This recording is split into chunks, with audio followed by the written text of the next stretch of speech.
पहिला नियम आहे की जर शब्दामध्ये जसं एखादी शब्द आहे त्या शब्दामध्ये जो शेवटचा अक्षर असतो, शब्दामध्ये जो शेवटचा अक्षर होतो त्या शेवटच्या अक्षराला, कोणता अक्षर?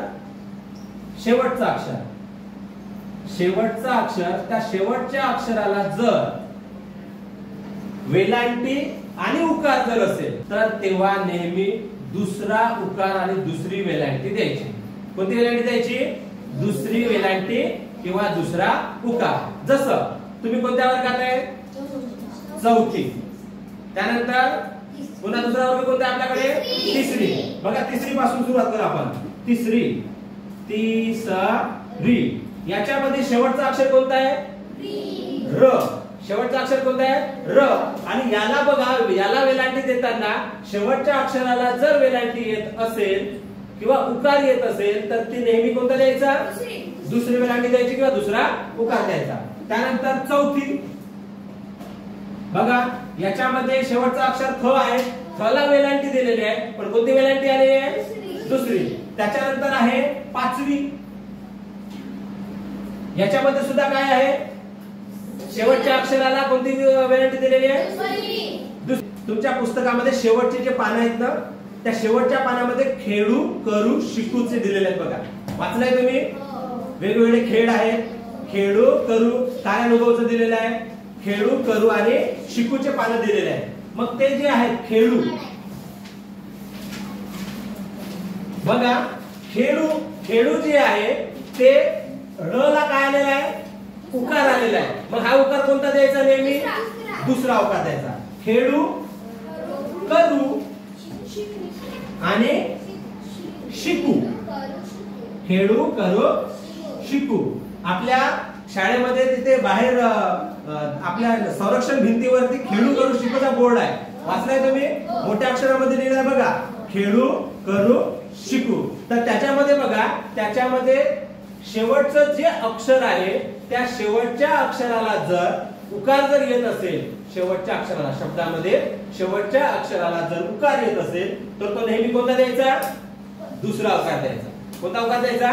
दुसरा उकार द्यायचा, दीर्घ उकार द्यायचा. मग याला काही अपवाद आहेत, याला काही शब्द अपवाद आहेत. फक्त ते 4 शब्द अपवाद आहेत. फक्त 4 शब्द लक्षात ठेवा: परंतु, किंतु आणि तथापि.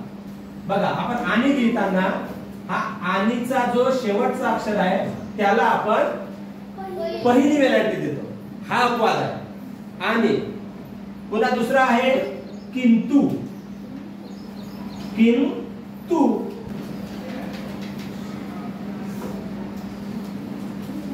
कोणता आहे? तथापि. हा जो पी आहे शेवटचा अक्षर, याला सुद्धा पहिली वेलांटी आहे. म्हणजे हे 4 शब्द काय आहेत? अपवाद आहे. आपण नियम कोणता सांगितला? जर शब्दामध्ये शेवटचा अक्षर त्याला जर वेलांटी किंवा उकार लागलेला जर असेल तर तो नेहमी कोणता द्यायचा? दीर्घ उकार किंवा दीर्घ वेलांटी. म्हणजे दुसरी वेलांटी किंवा दुसरा उकार द्यायचा. जसं तिसरी, र शब्दाला दुसरी वेलांटी दिलेली, बरोबर आहे. चौथी, थ शब्दाला कोणती वेलांटी दिली? दुसरी. पाचवी, पाचव्याला कोणती वेलांटी दिली? दुसरी वेलांटी दिली. कोणती वेलांटी दिली? दुसरी वेलांटी दिली. आला पहिला नियम लक्षात. आणि याला अपवाद कोणते आहे? आणि, किंतु, परंतु, तथापि. आणि हे जे शब्द आहेत, हे शब्द जे आहेत आणि, किंतु, परंतु, तथापि, हे वाक्य जोडायला कामी येतात. वाक्य, दोन उपवाक्य जे आहेत ते 2 उपवाक्य जोडण्यासाठी हे शब्द वापरले जातात. आणि, किंतु, परंतु, तथापि. दुसरा नियम काय आहे बघा? जर एक अक्षरी जर शब्द असेल, एक अक्षरी शब्द, बघा फक्त एकच अक्षराचा जर तो शब्द बनलेला असेल तर त्याला नेहमी दुसरी वेलांटी किंवा दुसरा उकार द्यायचा. लक्षात आलं का? एक अक्षरी शब्द. आता एक अक्षरी शब्द कोणते? एक अक्षरी शब्द. मी. Very good. एक अक्षरी शब्द. जसं सांगितलं मी. काय सांगितलं? मी.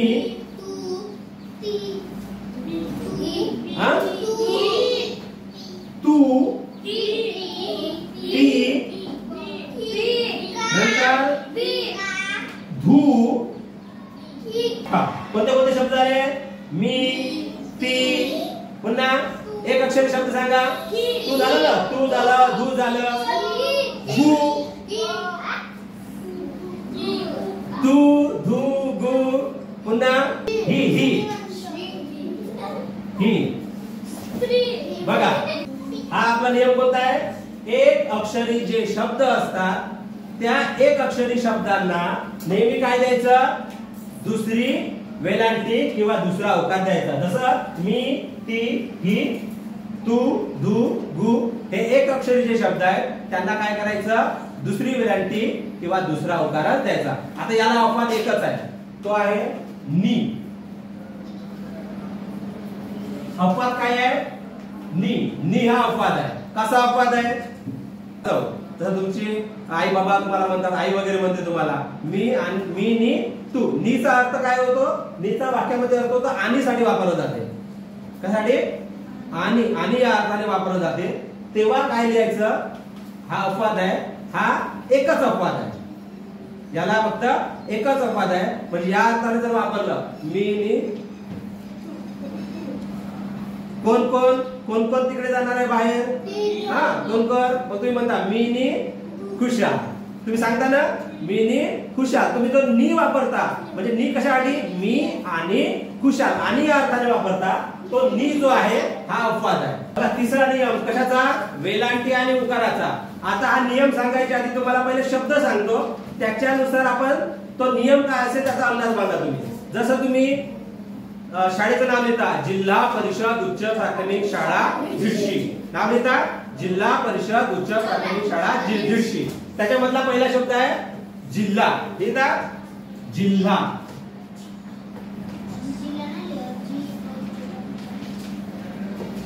जिल्हा लिहिता, हा एक शब्द झाला. दुसरा आहे पुस्तक.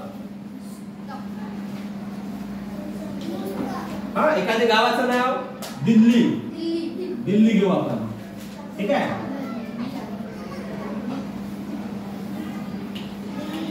दिल्ली. पुन्हा निर्ली.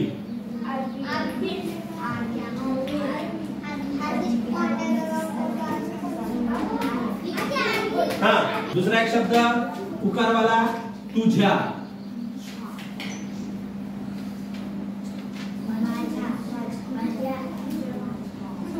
बघा आता याच्यामध्ये तुम्हाला एक गोष्ट लक्षात येईल, या प्रत्येक याच्यामध्ये जोडाक्षर आहे. जोडाक्षर पहिल्या शब्दामध्ये काय आहे, जोडाक्षर अर्धा ल त्याला हा, अर्धा ल त्याला हा.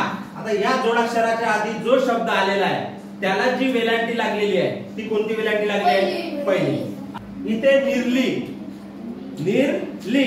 इथे कोणते जोडाक्षर आहेत, र आणि ल. र आणि ल म्हणजे ली.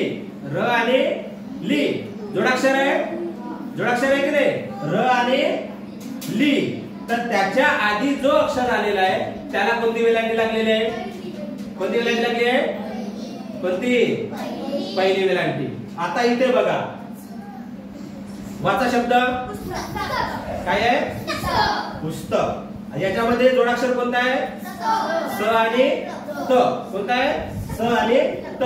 तर हा जो जोडाक्षर आहे या जोडाक्षराच्या आधी जो अक्षर आलेला आहे त्याला कोणता उकार लागलेला आहे, पहिला उकार. इथे तुझ्या, इथे जोडाक्षर आहे ज आला या लागलेला आहे, बरोबर आहे, तुझ्या. इथे जो उकार आलेला आहे तो उकार कोणता आलेला आहे, पहिला. एखाद्या शब्दामध्ये काय आहे, जोडाक्षर आहे, तर त्या जोडाक्षराच्या आधीचा जो अक्षर असतो त्या अक्षराला जर वेलांटी आणि उकार जर येत असेल तर तो नेहमी कोणता द्यायचा, पहिला उकार किंवा पहिली वेलांटी. पहिला उकार किंवा पहिली वेलांटी. कसं, कोणत्या परिस्थितीमध्ये, जोडाक्षर, जोडाक्षर जर असेल तर त्याच्या आधी जो अक्षर येतो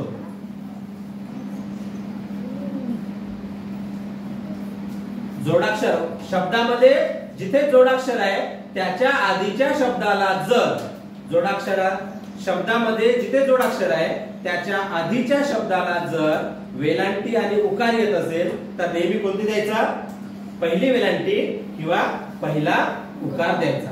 लक्षात आलं. नियम 4 चौथा नियम काय आहे बघा. चौथा नियम, जर शब्दामध्ये रफार आलेला असेल. काय रफार माहिती आहे तुम्हाला कसा लिहिला जातो. रफार जर शब्दामध्ये रफार आलेला असेल तर त्याच्या आधीचा जो अक्षर असेल त्याला जर, बघा नियम लक्षात ठेवा की एखाद्या शब्दामध्ये रफार आलेला आहे. काय आलेला आहे, काय आलेला आहे, रफार आलेला आहे. तर तो जो रफार असतो, रफारच्या आधीच्या अक्षराला जर वेलांटी किंवा उकार जर असेल तर तो नेहमी दीर्घ द्यायचा. दुसरी वेलांटी किंवा दुसरा उकार द्यायचा. कोणत्या वेळेला रफार शब्दामध्ये काय असेल, शब्दामध्ये काय असेल, रफार. काय असेल, रफार. शब्दामध्ये जर रफार असेल तर त्यावेळेला रफार ज्या अक्षराला लागलाय त्याच्या आधीचा जर अक्षर त्याला जर वेलांटी किंवा उकार जर येत असेल तर ती नेहमी दुसरी वेलांटी किंवा दुसरा उकार लिहायचा. दीर्घ याच्यामध्ये रफार कोणत्या अक्षराला लागलेला आहे, रफार बघा रफार कोणत्या अक्षराला लागलाय, ला काय लागलेला आहे, रफार. आणि त्याच्या आधीच्या अक्षराला वेलांटी आलेली आहे. पण ती कोणती वेलांटी आली, कोणती वेलांटी आली, दुसरी वेलांटी आली. त्याच्यानंतर एक शब्द आहे की तो शब्द नेहमी स्पर्धा परीक्षेमध्ये सुद्धा विचारला जातो. जसं आशीर्वाद. कोणता शब्द आहे, आशीर्वाद. म्हणजे तुमचे स्कॉलरशिपचे वगैरे जे परीक्षा असते ना, स्कॉलरशिपच्या परीक्षेमध्ये सुद्धा विचारलं जाते की आशीर्वाद कसा लिहिला जातो. तर हा नियम जर लक्षात ठेवला तर तुमचा आशीर्वाद शब्द चुकणार नाही. बघा आशीर्वाद वला काय लागलेला आहे, रफार. वला काय लागलेला आहे, रफार लागले. आणि त्याचा आधीचा अक्षर आहे श, त्याला लागली आहे वेलांटी. तर ती वेलांटी नेहमी कोणती लिहायची, दुसरी वेलांटी किंवा दुसरा उकार लिहायचा. सूर्य यला काय लागलेला आहे, रफार लागलेला आहे. त्याच्या आधीच्या अक्षराला दुसरा उकार द्यायचा. पूर्वी किंवा पूर्व दिशा आहे. मग पूर्व लिहिताना वला रफार लागलेला आहे. तर प लिहिताना पला कोणता उकार लिहायचा, कोणता उकार लिहायचा, दुसरा उकार लिहायचा. कोणता उकार लिहायचा, दुसरा उकार लिहायचा. लक्षात आलं 4 नियम.